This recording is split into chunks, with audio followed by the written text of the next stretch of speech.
All right, let's talk about late 2025. Because after years of a grinding conflict, this is when the economic war against Russia just went to a whole new level. In this explainer, we're going to break down this huge gamble. A gamble that wasn't just about targeting a war machine, but about putting the entire global financial system into play. So what happened? Well, this was not just another round of sanctions. No way. What we saw unfold was a massive, coordinated, high-stakes gamble aimed right at the heart of Russia's ability to fund its war. The idea? To make the economic pain so bad, so acute, that Moscow would have no choice but to change course. So, think about it. How do you really cripple a war effort that's being bankrolled by natural resources?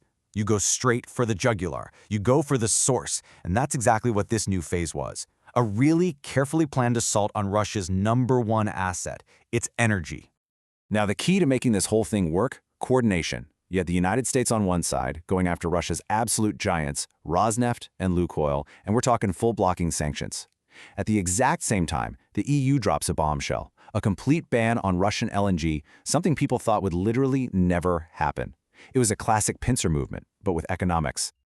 And to really get why this was such a big deal, you have to understand just how massive these companies are.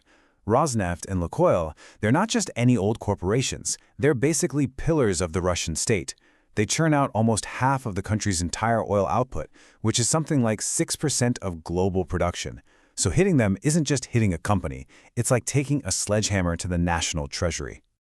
And let's put that into perspective for a second. Together, these two behemoths ship out over 3.1 times million barrels of crude oil every single day. And just like that, overnight, that entire flow of oil and the massive river of cash that comes with it was put right in the crosshairs of U.S. sanctions. Okay, so the big question is, why now? Why this huge escalation all of a sudden? Well, the short answer is diplomacy failed. Peace talks had basically stalled out earlier in 2025, and you could feel this clear shift happening in both Washington and Brussels.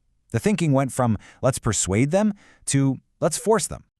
And the official line? It was incredibly direct, no ambiguity at all. The U.S. Treasury Secretary Scott Bessent basically said the goal was to cut off the cash Moscow needed to keep its military running. The aim was to force them back to the negotiating table, and this time in good faith. But the U.S. strategy was way more than just one move. It had layers. It wasn't just about blocking Rosneft and Lukoil. They were also beefing up the existing oil price cap. And here's the really crucial part. They started signaling that secondary sanctions were on the table. That means they were ready to hit firms in other countries. Think China, India, the UAE, if they got caught helping Russia get around the new rules. Meanwhile, over in Europe, their 19th sanctions package was just as aggressive. The big headline, of course, was that LNG ban, but there was so much more. They went after Russia's shadow fleet of oil tankers. They sanctioned banks in places like Kazakhstan and the UAE that were acting as middlemen, and they even targeted a Russian-linked crypto stablecoin. You could really feel it. Transatlantic unity was back, and it was back with a vengeance. Look, when you mess with this much oil, the world is going to notice. It's just that simple. And this move sent instant shockwaves through the global markets, kicking off all kinds of geopolitical shifts. So yeah, let's dive into those ripple effects.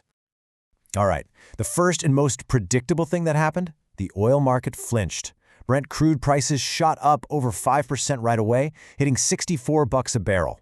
Now, that's not a catastrophic spike, not by a long shot, but it was a definite warning shot.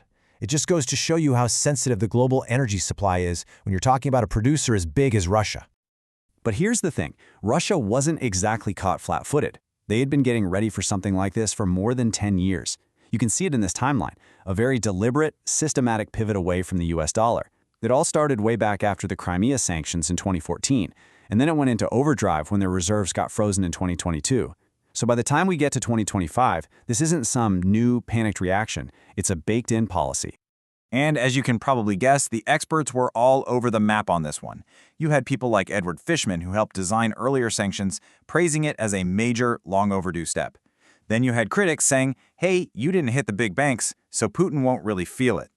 And then there were the cautious voices, who basically said, okay, this is big, but unless you really go after the countries helping Russia dodge these sanctions, you're not going to see a big difference on the battlefield. And this brings us to the biggest question of all.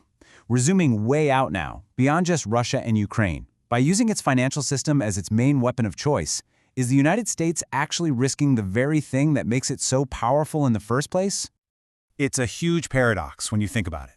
Could using your power so aggressively actually end up destroying the source of that power, which in this case is the US dollar's role as the world's go-to currency? That is the long-term, high-stakes gamble here. And what's really ironic is that the president who actually signed off on these huge sanctions has talked about this exact same worry. President Trump himself has gone on the record saying that if you overuse sanctions, you just push other countries to look for other options, to find ways around the dollar. It's that same paradox. The more you use your power, the more you might be wearing it down. And make no mistake, the stakes here could not be higher. Right now, the US dollar makes up a jaw-dropping 58% of all global central bank reserves. That's what people call America's exorbitant privilege. It's what lets the US borrow so cheaply and have so much influence around the world. But, and this is a big but, that dominance is built on trust, not on force. And if you think this is all just theory, well, here's the proof in black and white. Just 10 years ago, 90% of the trade between Russia and China was done in US dollars. Fast forward to 2025, and that number has totally flipped. Now, over 90% is settled in their own currencies, the yuan and the ruble. This is de-dollarization happening right before our eyes. So, just to make sure we're all on the same page here, what is de-dollarization? It's pretty simple, really. It's just the process of countries actively trying to depend less on the US dollar. And why do they do it?